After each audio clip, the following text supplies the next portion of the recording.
everyone, it's Leanne with Lovely Scrappin', and I'm here with an altered canvas project, and I made this using the Graphic 45 On the Boardwalk paper collection. Love this paper, and it was in my hoard vault for a long time, so I finally busted it out. And so I created this canvas. This is 12 inches by 9 inches, and I got the inspiration to do this cutout portion from Miranda, Miss Liberty 25, and I'll post a link to her start to finish tutorial on how she created hers down below. So what I did was I used cardboard in the back because I really like the way the cardboard looked with the beach theme, and I actually covered the cardboard using just the newspaper print paper, vintage paper bags. I actually got them from Cassie. A lot of people ask where I get them. I got them from Cassie, but I know you can buy them on Etsy, you guys. So if you're interested, just Google like newspaper print paper bag or look on Etsy. So anyway, I did that with the cardboard, so it's nicely finished. I am going to be adding an envelope here. I'm in the process of making, so I'll post a picture at the end of this video of some close-ups, and you'll see the completed pocket envelope there that'll have my little message to my friend. And then I've got my handmade sign back there. And then this part here, I actually sprayed the canvas sides with clam bake beige, Lindy's stamp game spray, and then I masked it. I don't know if you guys can see it very well on video. Can't quite see it that well, but I actually used this leftover paper. It was like this design paper, and I thought it would be perfect for a mask, so I saved pieces of it and I used it, and I sprayed it with the Tiffany blue spray from Lindy's. And I achieved this really nice sort of a beachy mask look. And then I distressed all the edges with vintage photo.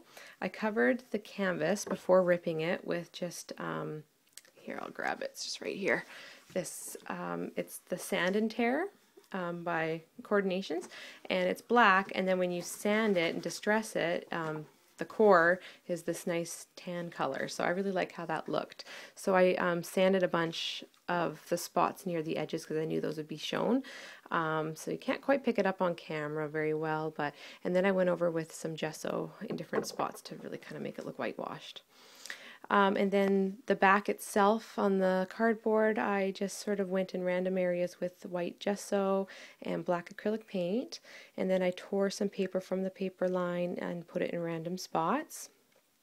And then I just, of course, added this pattern paper. I really wanted the blue, and this almost looks like waves, so it sort of looks like swirls and waves that are coming out, and it's just sort of being curled over, so I kind of like, because the curls almost look like waves too, so I like how that looked. And then I added some of this jute or burlap trim, I'm not sure what you want to call it, because it's very like beachy looking, and it kind of goes and weaves in and out all the way through here and ends over here.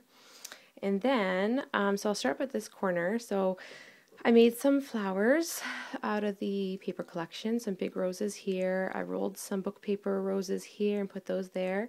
I also made this smaller rose. And then I added an R40 for my roses. This is, I think, a G3, the top portion, and I put the bottom portion of it behind here. And I whitewashed pretty much everything. This one here was a darker blue flower, and I sprayed it with the Tiffany blue and just grunged it up a lot with gesso and some vintage photo. I added some of this fun netting, and this is actually called Creepy Cloth. I got it from the Halloween section because it's getting to be Halloween soon in my dollar store, and this one's a gray one, and then there's black too. I got the black, of course, I had to get. I love it. And I think Miranda actually used some of this in her project, so when I went to my dollar store, I looked for it, and I thought it would be perfect for netting, like a fish net type of thing, to make it look like everything kind of got caught up in a fish net out at sea. So I put that there. It's actually all over the place. It's sort of coming out in random places, so I put that all over. Added a shell I had there and here, and let's see, then I added some of the paper I cut out here, some fern leaves from Iron Roses I sprayed with clam bake beige. I added a nice little charm here of a mermaid. I can't remember who I got that from, I'm sorry. And then here I added in a wire here and here, and then just kind of finish it off with a nice bead. And then so I've got these little cutouts here I've distressed. Everything, all the paper is pretty much whitewashed with gesso, and I've distressed the edges with my Tim Holtz distress tool, and I whitewashed the clothespins too. So I just clipped these here so she can take them off. My friend who's getting this can take them off and add photos of her or at the beach, or she can add a bunch of photos, or she can add just one. She can even put in photos behind here and here if she wants a photo there and a few little clip outs there, so she can do whatever she likes. So I've added those there. I added this little mini cardboard here because it reminded me of driftwood, and then I added just a little On the Boardwalk sign there, a mini bottle cap. I added a punch out of the actual bottle cap page of this paper collection and added it in there and put some glossy accents. And then going down to the bottom here, I just have this cork vial I got from my dollar store, and I added some of the script print of the paper collection and rolled it out like it's a message in a bottle, and drifted out in sea and caught up in a fishing net. So that's kind of what I wanted to achieve there. Got a shell poking out there, another rolled rose, R21 I am rose flower there, and a little cutout there. And then here again, I got the cardboard there with the beach cut out, and I've added this little brad. I got this from my dollar store a long time ago, this black metal brad, so it moves so she can put the beach direction anywhere, but I got it pointed towards these gentlemen here that I fussy cut from the collection. I thought they were just the cutest thing. So I added them there. Again, a handmade flower there, and here, G3, another, I can't remember, is this an R60? I can't remember the name, or the code, sorry guys, one of my favorites, and I don't even remember the name. And I sprayed this with Clam Bake Beige too. Added some cutouts here, and again, the little netting comes out here, and it goes all in this corner, so it kind of looks like this whole corner got caught in a fish net. Added a charm here. Again, I don't remember where I got these beach themed charms, and there's a starfish one there too. I'm so sorry. I have to go back and look at my videos to remember who I got it from. I'm so sorry. That looks like a ship wheel, and it says love in 4 different areas, so I put that there. This is just, again, a border piece from the paper collection that I distress whitewashed and put it on here.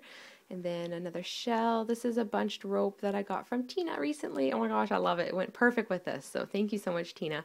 Again, some cardboard here to make it look like driftwood, and caught up in some netting with a postcard there.